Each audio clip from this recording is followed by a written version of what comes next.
Alright guys, here we are again on another trade execution on Euro USD. My name is Suto, as you all know, and I'm gonna walk you down why I took this trade from the higher time frame down to the 30 minutes time frame where I made my executions. So we're gonna quickly jump up to the daily time frame where the narrative all started. Okay, so recall I were typically expecting higher prices on Euro USD, higher prices on Euro USD for the week.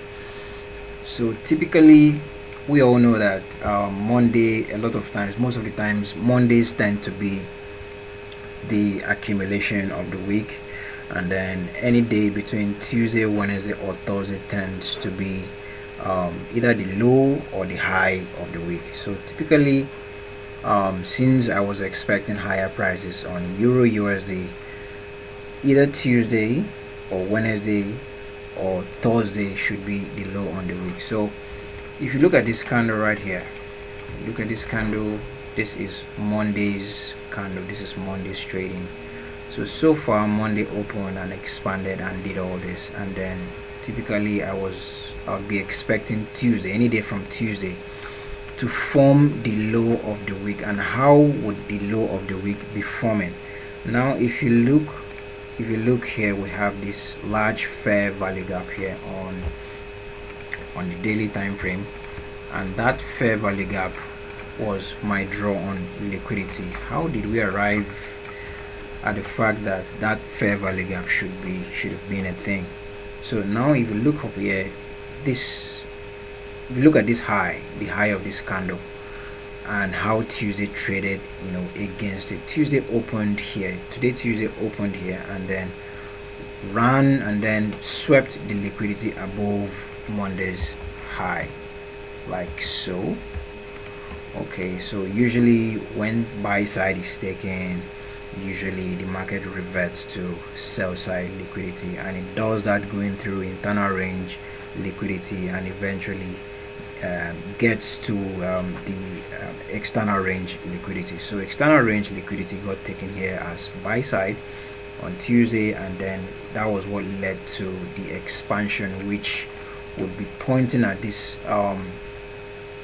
daily time frame's fair value gap to be our external range liquidity in respect to this range formed by Monday and Tuesday's trading. So I'm going to take you right straight to the 30 minutes where I made that entry. So here's what the 30 minutes is saying. On the 30 minutes time frame, Tuesday started here. Tuesday's trading started right there. Yeah, that's where Tuesday's trading started. Now when the market opened on Tuesday, you notice how the market started expanding, tricking traders to make them believe that maybe that's the actual expansion that would be leading to the massive move and all that. But this was generally the protraction of the day, and this protraction ran through previous day's high, which happened to be Monday.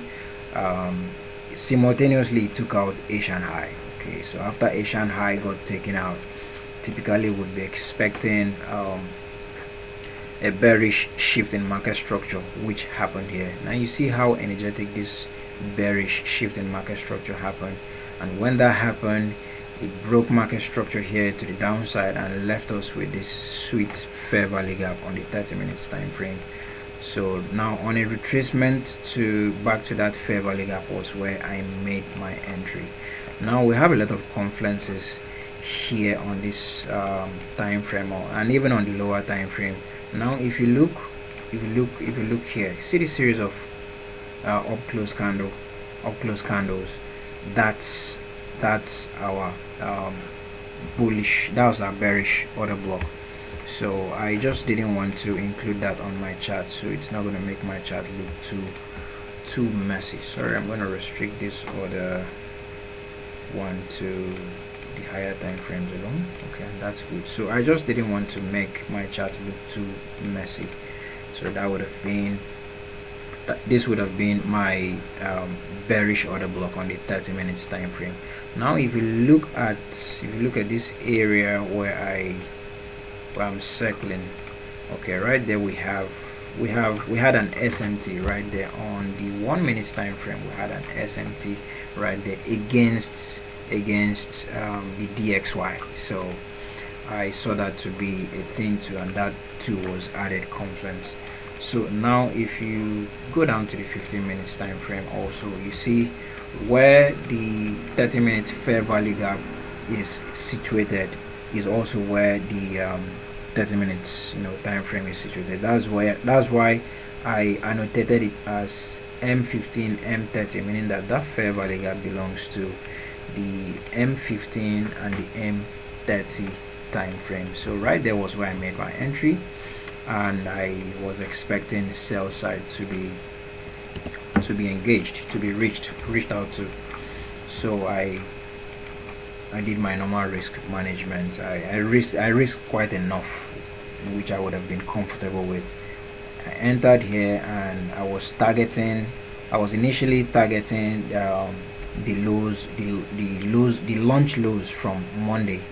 When the market reached there, I took some partials there, and I trailed my SL accordingly.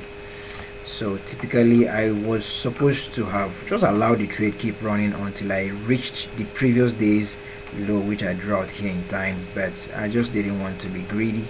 I had to be conservative on that trade, and I made my exits at exactly 4.17 risk to reward ratios. So see how if even if I had missed that trade, I think I still would have had another opportunity to make another good entry during the ICT New York silver bullet entry, which happens between 10 a.m. and 11 a.m. New York time, and this would have been the trade. So that's why that's why you see me drawing out this fair value gap here, and I annotated it as silver bullet entry. In fact, let me make that a bit bigger so it gets clearer for your view. So now even if I were to use that area for an entry, this is what it would have looked like. I would have had my entry just right there at the beginning of the fair value gap, with my stop above this high right here, and then I would be gunning for sell side liquidity, which would be previous days low. Although the risk to reward ratio wouldn't have been quite big, but profit is profit. Yeah, profit is profit. So that would have put me at a 2.66 risk to reward ratio, and that's something. So I'm going to attach a screenshot or video of the execution I made on my MT5 on my mobile phone, just to show you that I took that trade. So that's just basically it, and I hope you found this insightful, guys. Thank you. Okay, guys, here is the execution I talked about on MT5.